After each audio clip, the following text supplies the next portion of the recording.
s'asseoir parce qu'on va jaser. Oh. OK.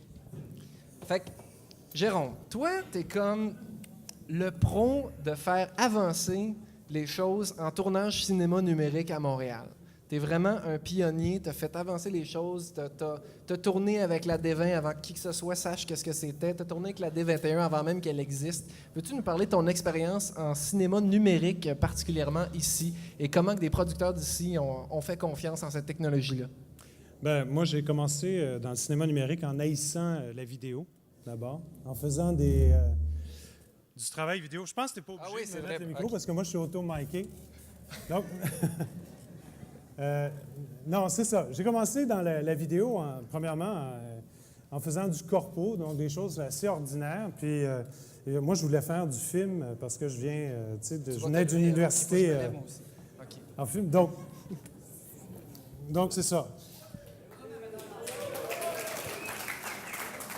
C'est comme il y a comme une activité sonore. Ça nous aurait pris des petits divans, là, des petits fauteuils parler de ça. Oui, c'est ça. Non, mais ça, c'est une trop longue histoire. Bref, pourquoi j'ai haï la vidéo? Parce que ça avait l'air de la vidéo. Il y a de ça, il y a 10-15 ans. Et puis, je me mettais à trifouiller dans les caméras, dans les setups, dans les menus des caméras, pour finalement avoir des résultats narratifs assez intéressants. Et puis, de corpo en corpo, Puis je me trouvais à faire des vidéoclips en film, puis je faisais des corpos en vidéo, puis là, évidemment, dans le monde du corpo, il n'y a pas beaucoup d'exposure. Puis à un moment donné, je suis tombé sur, je pense que c'est Yves Bélanger qui m'avait référé à Pods. Il m'a dit « Oui, OK, je connais un gars, tu sais, il fait des clips un peu funky, tu vois, c'est cool. Mais aussi, il a travaillé en vidéo, puis c'est weird ce qu'il fait, c'est très, très weird. » Alors, Pods m'appelle, il dit « Garde, j'ai un corpo pour Softimage Avid. » Je ne sais pas si tu connais, en tout cas. Il dit, s'ils Avid vient d'acheter Softimage, puis on irait au NAB, je ne sais plus c'était quelle année, bref. On a rencontré le gars de Matrix, puis moi, je prenais les gammas de la caméra, je les mettais à off, c'est super contrasté. Je mettais un ultra contraste devant pour compenser le contraste. Finalement, je me trouvais à avoir beaucoup, beaucoup de couleurs, comme un vidéoclip. Tu sais, j'aimais la pellicule, j'aimais la couleur dans la pellicule, etc. Puis, de fil en aiguille, je me suis trouvé à faire une série hip-hop à Toronto, parce que Pods m'a appelé de Toronto pour faire ça, et puis pour faire une histoire courte. C'est là que j'ai découvert qu'une des choses les plus importantes pour un directeur photo en numérique, c'est d'être capable de donner un côté narratif au signal, ce qui n'est pas le cas. Donc, d'avoir une base qui est inspirante plutôt que d'avoir je me souviens, moi, mes cours en sculpture, on avait la sculpture sur métal et sur bois. Quand on est arrivé sur bois, là, c'était inspirant, c'était le bois, une belle texture. Quand on était sur métal, ça arrivait tout rouillé. Mais du métal, par contre, quand on arrivait à le travailler assez, on arrivait à une belle forme, on était plus content de ce qu'on avait fait. Fait que tu as trouvé que tu étais capable de faire le même genre de truc avec du HD Cam, par exemple. Oui, mais ça a commencé en SD. Mais après, de fil en aiguille, bref, je me suis intéressé au compositing, puis un peu comme Yannick, je me suis intéressé à faire de la colorisation avec des logiciels de compositing, parce qu'à l'époque, Photoshop ne faisait pas d'image par image. Et avec un logiciel qui s'appelle Digital Fusion. Puis après ça, j'ai utilisé des versions alpha d'un logiciel qui s'appelle SpeedGrade, qui voulait, dans un futur proche, finalement, qui a été très lointain, compétitionnait avec des DaVinci, mais tu sais, à la maison. Donc, un logiciel qui se vend en bas de 50 000. Il faut se mettre en contexte, un DaVinci se vendait 800 000 tout nu à l'époque et pas HD. Y en a-tu qui ont fait des sessions dans une salle DaVinci pour faire de l'étalonnage sur du clip ou sur de la pub ou sur... je vois une main. Non, regarde, personne. Juste pour vous mettre en contexte, qui ici a Final Cut Studio 2? Donc, à peu près tout le monde. Fait que vous avez Color qui vient avec Final Cut Studio, qui est un logiciel d'étalonnage professionnel qui peut faire jusqu'à du 2K en étalonnage. La veille de l'annonce de Apple que Color faisait partie de Final Cut Studio gratuitement, ça coûtait 25 000 OK? Fait qu'une semaine avant, il y a quelqu'un qui a acheté Final Touch, puis il venait de perdre 25 000 parce que c'était rendu gratuit avec Final Cut. Donc, on joue maintenant avec SpeedGrade, qui est un logiciel d'étalonnage professionnel. Puis ce que j'aimerais que tu nous montres, c'est un petit peu comment on peut travailler avec ça pour vraiment améliorer des qualités d'image, pour vraiment faire des looks. Je ne sais pas si on peut voir le Mac 2, pour moi, quel contour là-dessus. le DVI 2. SpeedGrade in a nutshell. OK. Est-ce qu'on attend ou je continue à parler? Ça comme s'en vient. là? Ah, le voilà. Bon. OK. Ça, c'est pas des images que j'ai tournées. Ils sont bien tournés, par contre, là, mais je ne veux pas dire. C'est pas des images que j'ai tournées, c'est des images assez génériques.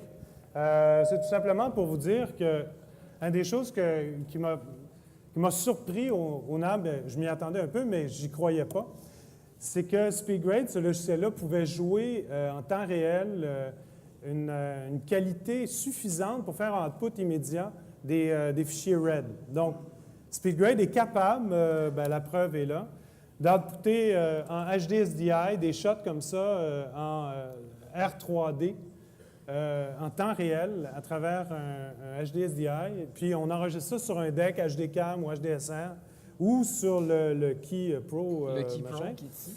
Bon, et on se trouve à avoir tout de suite un workflow temps réel avec la RED, ce qui est assez étonnant. Et par contre, ils n'ont pas encore de son.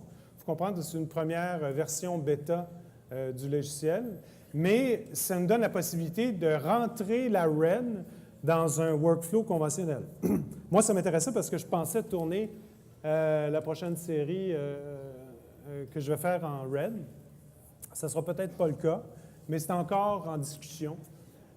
Parce que le workflow est encore très pesant pour la post-prod. Puis une RED, c'est quand même un équipement qui est relativement dispendieux quand on commence à l'habiller. Plus les coûts supplémentaires de post-prod, on arrivait presque kiff-kiff avec une HDCam normale. Donc, ce n'est pas un objet qui est si peu dispendieux que ça, parce qu'en post-production, un workflow immense qui nous enterre, puis qui fait que le directeur de post-production nous dit toujours, bien, c'est parce que j'ai 50 000 de dépassement, on le prend où? Et là, tout à coup, tout le monde est baisé. La clé ici, c'est vraiment la puissance d'une application comme ça. Quand vous faites de l'étalonnage, on pense à des fonctions qu'il y a dans Color, mais encore plus loin, avec SpeedGrade, on est capable d'aller chercher dans les détails de l'image avec des outils qui sont familiers au directeur photo, familiers aux coloristes, et tu es capable de faire des traitements d'images qui sont assez sophistiqués. Je ne sais pas si tu veux parler un petit peu des looks. Oui. Alors, moi, un des avantages principaux d'un logiciel de colorisation, étant directeur photo, c'est un logiciel de colorisation qui soit assez polyvalent pour se rendre jusqu'au tournage. Qu'est-ce que je veux dire par là? C'est que le tournage c'est essentiel dans la colorisation. Le directeur photo fait maintenant, aujourd'hui, pas autrefois, parce que les pellicules avaient les émulsions avaient leur personnalité. Le directeur photo arrivait à connaître la 52-96 qui était de la 500 SA ou la 52-93 qui était de la 200. Et puis ça, c'était des pellicules qui avaient leur propre contraste, leur propre... Et puis, il y avait une certaine constance dans la façon dont la photographie était faite. Comme par exemple, les photographes, Yannick en sait quelque chose, qui travaillaient en argentique, avaient leur recette à eux. Maintenant, en numérique, il n'y a comme plus aucune recette. Non seulement ça, mais les couleurs shiftent seulement dans une courbe linéaire. Les compagnies de caméras veulent toujours s'aligner sur un look qui est straight, un look qui est banal, qui est flat, pour que nous, on vienne... mais on n'a pas toujours le temps. Et c'est là un des points essentiels dans le travail, c'est que le temps est un facteur très important dans le travail de l'image. Le temps, je veux dire, le temps à réaliser ce qu'on veut. Parce que, en tout cas... Est-ce qu'un logiciel comme SpeedGrade te permet de sauver du temps, justement? La performance de cette application-là? Bien, je ne sais pas si ça permet de sauver du temps à la captation, parce que, bon, moi, c'est sûr que j'ai équipé mon workflow d'un écran cinétal qui vaut tant, qui est capable de loader les looks que je fais sur SpeedGrade en temps réel sur le moniteur, mais finalement, j'étais le seul. Là, il y a Musée Eden qui vient de se terminer, là, avec Yves Bélanger et Alain Desrochers.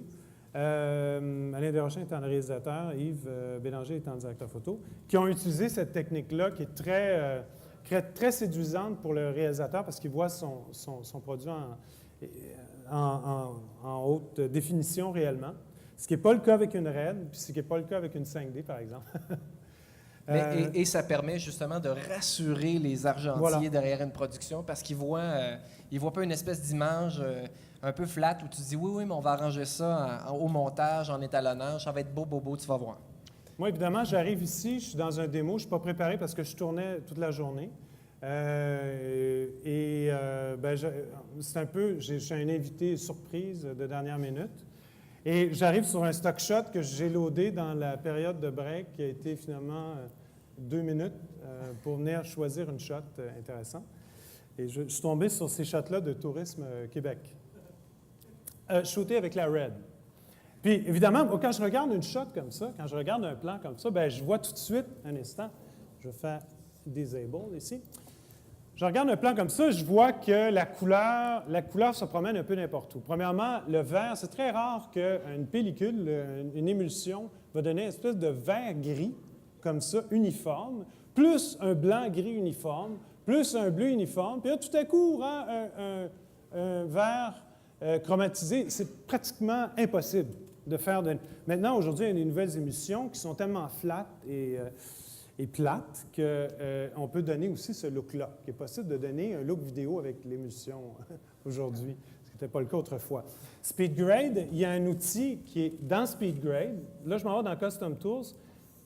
J'ai pris à peu près, je pense, 1 an et demi à faire je ne sais pas combien de téléphones pour leur demander de prendre un outil qu'on utilisait pour visionner sur ordinateur les looks que donnent les gens qui travaillent en 3D. Tu sais, ils travaillent sur des shots, mais ils ne savent jamais qu'est-ce que ça va avoir l'air, printer film. Alors, il y a ce qu'on appelle les 3D lots, des petites instructions de couleurs qui disent, bien, regarde, ça va donner ça. Mais c'est souvent des outils de calibration qui sont ici dans SpeedGrade, mais mettons qu'on veut voir ça sur de la 23...